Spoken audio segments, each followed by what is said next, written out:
તો અત્યારે ચૂંટણી આવી રહી છે નજીક અને બધા નેતાઓ ગળામાં પટ્ટા નાસીને વોટ લેવા નીકળી પડ્યા છે અને બધાને કગડી રહ્યા છે કે અમને વોટ આપો, અમને વોટ આપો, અમને ભાજપમાં આપો, અમને કોંગ્રેસમાં આપો, અમને આમ આદમી પાર્ટીમાં આપો.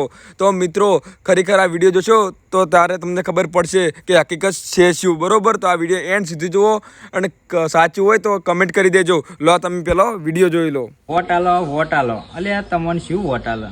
તમે કોઈ ગરીબના ખાટલા બેઠા, કોઈના હાલચાલ પૂછ્યા કોઈ દિવસ અને હાલી નીકળ્યા હો? જય માતાજી મિત્રો, જય શ્રી રામ. નગરપાલિકા, તાલુકા પંચાયત, જિલ્લા પંચાયતની ચૂંટણીના આડા 100 અને આ જુઓ ને તારીખ થઈ છે 20, એટલે કહો ને 6 દાડા બાકી રહ્યા છે અને અત્યારે નેતાજી બધા ડોર ટુ ડોર પ્રચાર કરવા નીકળી પડ્યા છે. તમારે ઘેર ઘેર આવતા હશે નેતાજી અને અલગ અલગ એમના ગળામાં પટ્ટા અલગ અલગ રંગના હશે. કોકને કેસરી હશે, કોકને વળી કોંગ્રેસનો પટ્ટો હશે, કોક વળી આમ આદમીનો પટ્ટો લઈને ગળામાં નાખીને આવતા હશે. અને એમાં જેટલા નેતાજીને એવું લડતા હોય એમાં એમના ફોલ્ડરિયા આગળ આવી જઈને પૂછતા હશે કે તમારે કોઈ પણ અમારું કોમ અડધી રાતે કોન્ટેક્ટ કરજો. આ અડધી રાતે કોન્ટેક્ટ કરવા વાળા 5 વર્ષ સુધી પર દાડે દેખાતા નહીં, આટલું યાદ રાખજો. અને અત્યારે જે ડોર ટુ ડોર પ્રચાર પછી કમસે કમ 1 મહિને સોસાયટી મહેલામાં ઓટો મારજો. અને જનતાને મારે એટલું કહેવું છે કે એવા નેતાને તમે ચૂંટો કે જે અત્યારે ભલે તમારા જોડે વોટ માંગવા ના આવતો હોય પણ તમને લાગતું હોય કે આ નેતા અમારા માટે ખડે પગે ઉભો રહ્યો છે, અમારા પ્રશ્નો નિરાકરણ લાવી શકે એવો છે, તો એવા નેતાને તમે વોટ આપજો. બાકી અત્યારે તો બધા ડોર ટુ ડોર ગાડામાં પટ્ટા નાખીને નીકળી પડ્યા છે. એવા નેતાજી દૂરથી સલામ કરજો. જય માતાજી, જય શ્રી રામ. વાહ ભાજપ સરકાર, વાહ, તારી બહુ મોટી મહેરબાની. મારા નાના નાના લોકો ઉપર ખૂબ મોટા અત્યાચાર થઈ રહ્યા છે અને વડાપ્રધાન, મુખ્યમંત્રી, નાયબ મુખ્યમંત્રી ને આપણા ગૃહમંત્રી શું બેઠા છે મારા બેટાઓ. વાહ, હું સમજો છો તમે તમારી જાતને? હે, નાના લોકોને માર ખાવા માટે રાખ્યા છે, નાના લોકોના મર્ડર થઈ જાય એ જોવા માટે રાખ્યા છે. નાના નાના લોકો ઉપર ખુલ્લેઆમ 10-15 જણાના ટોળા આવે, આવારા તત્વો, ટપોરીઓ, બુટલેગરો ખુલ્લેઆમ ધોકાવારી કરીને વયા જાય, હાથ પગ ભાંગી નાખે છે, છતાં તમે એની ઉપર કોઈ એક્શન નથી લેતા. માણસને પણ જીવતે જીવતા તમે દફનાવો છો. આ તમારી ભાજપની સરકારની અંદર તમે તો કહેતા હતા કે અમારા દેશની અંદર, મારા દેશની અંદર કોઈ લોકો ઉપર અત્યાચાર થાય એ અમે સહન કરી નથી શકતા. ને ચૂપ કેમ બેઠા છો? રાજીનામા આપીને ખુરશી ખાલી કરો અને બીજાને બેહવા દો. આ તમારા જેવા જ્યાં લગી બેસે ને ખુરશી ઉપર ત્યાં સુધી આ દુનિયાનો વિનાશ થવાની સંભાવના વધારે છે, વિકાસ નહીં થાય. હજુ પણ કહું છું, આ બીજેપીની સરકાર જ્યાં સુધી રહેશે ને મિત્રો, ત્યાં સુધી આવા લુખ્ખા, ટપ્પરીઓ, બુટલેગરોની સરકાર છે.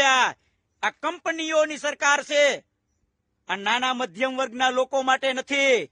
નાના મધ્યમ વર્ગના લોકોને માત્ર ને માત્ર સહન કરવાનું, જે પણ કાંઈ અત્યાચાર કરે એ સહન કરવાના, એની ગુલામીમાં જીવવાનું.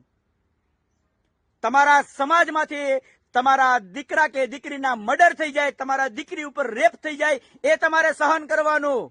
કેમ કે ભાજપા સરકાર છે. ખુલ્લેઆમ જીવતે જીવતા માણસોને દફનાવવામાં આવે છે. એ આ ભાજપની સરકારમાં તમારે જોતું રહેવાનું, કેમ કે તમારે ગુલામીમાં જીવવાનું છે. આ ભાજપાની સરકાર છે. અને મિત્રો ખુલ્લેઆમ મર્ડર કરી નાખે છે, ખુલ્લેઆમ રેપ કરે છે, એ ખુલ્લેઆમ ફરે છે.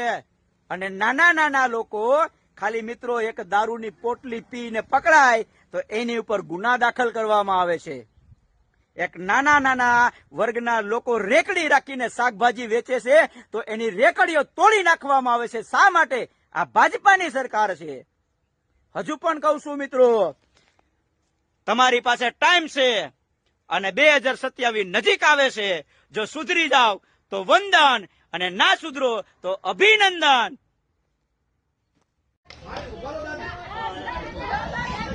आम आदमी पार्टी वाला है, आम आदमी पार्टी वाला है। हाँ, आ तो हमारे 5 વર્ષથી પાણી ભરા है। હોય તો તમે રજૂઆત ના કરી? અમે તો લેખિતમાં કરીને મૌખિકમાં કરી। આ વોર્ડ નંબર 3 છે ને? હા, વોર્ડ નંબર 3 है। ભાજપના કેન્ડિડેટ કેટલા જીતે? 4 નામ લો ને, નામ લો ને। મને નામની આઈડિયા નથી, તો કોણ નામ? નામ હરેશ ભાઈ है। હરેશ ચોટી? હા। ટીકા ભાઈ है इमरान भाई है બીજું કોણ છે નામ બોલો? આપણે કોઈ બી હે? અંદર કોઈ બી રાધનપુર નગરપાલિકાના ઉપપ્રમુખ તરીકે હરેશભાઈ ઠક્કર હા આ વિસ્તારના જીત્યા છે. હા આ વિસ્તારની અત્યારે એવી રાડ છે કે ઓય જ્યારે પાણી આવે છે ઈ વખતે પાણી ભરાય. હેડવાની સગવડ રહેતી નથી. પાણી ભરાય છે, આપણે એવું બાજુમાં જય માતાજી મિત્રો, જય શ્રી રામ. અને અત્યારે પાટણમાં નગરપાલિકાની ચૂંટણીનો માહોલ જોરદાર જોમ્યો છે. અને અત્યારે મહેલાઓમાં સોસાયટીઓમાં બધા જ પક્ષના નેતા જે આવતા હશે ને ગોટા ખવડાવતા હશે ને ચવાણું ખવડાવતા હશે ને અમુકને વળી જેને બાટલીની આદત હશે એમને બાટલી પાતા હશે. બાટલીમાં તમે સમજી જશો કઈ બાટલી પાવે છે. પણ આ નેતાજી ચૂંટણી પટ્યા પછી કોઈ દિવસ તમને નાસ્તાનું પૂછ્યું છે? પાણીનું તમને પૂછતા નહીં હોય. આ નેતાજી કોઈ દિવસ તમારા ઘેર ચૂંટણી પટ્યા પછી જીતીને જાય છે ત્યારે કોઈ દિવસ તમારા મહેલામાં સોસાયટીમાં આવીને તમને પૂછે છે કે તમારે કોઈ પાણીની સમસ્યા છે, રોડની સમસ્યા છે, આવું કોઈ દિવસ પૂછ્યું નહીં હોય. એટલે આપણે સમજી જવાની જરૂર છે કે આપણે ચવાણા અને ગોટા માટેથી આપણો વોટ નહીં આલવાનો. સારો ઉમેદવાર પસંદ કરજો, જવાબદાર નાગરિક બનો. જય શ્રી રામ, જય માતાજી.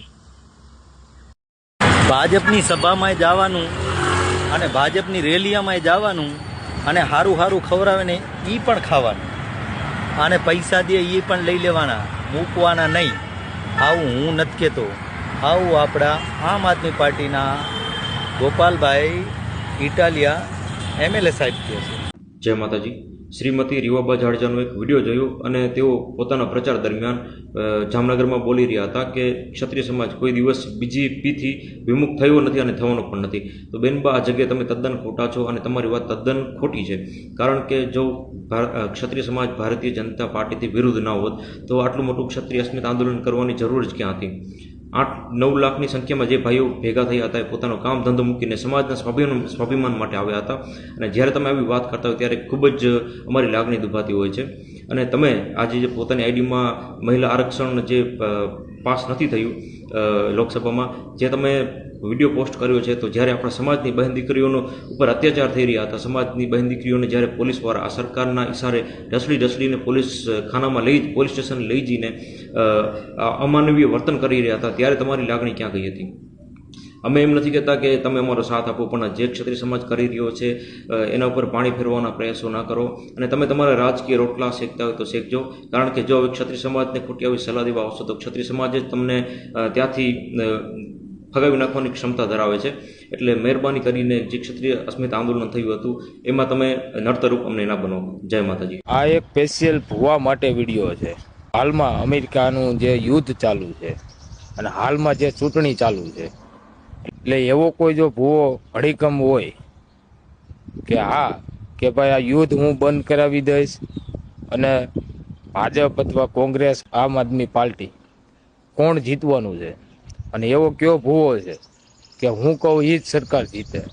એટલે આ સ્પેશિયલ એક ભૂવા માટે વિડીયો છે. અને આ વિડીયો વધુમાં વધુ શેર કરજો. જે ભૂવા જે બેઠા છે અડીકમ, સાચા અથવા ખોટા જે પણ હોય ભૂવા, આ સ્પેશિયલ વિડીયો ભૂવાને મોકલજો કે કઈ સરકાર જીતવાની છે અને યુદ્ધ બંધ કરાવવાની કોની તેવડ છે. એટલે આ વિડીયો સ્પેશિયલ ભૂવા માટે. જેનું ખો ને એને વોટ આલજો પા. ડબલ ઢોલકી પા ના રહેતા, બરોબર ને? એટલે નકા અમુક મોણો પા ડબલ ઢોલકી રે, બે બાજુ ઝાટકાવે ને પછી વોટ બચારા બીજા ના લે, એને ગદરી ગોટો કરે. આવું ના કરતા. જેના ભેગા રહો ને તો ઈમાનદારી ભેગા રહેજો, બરોબર ને?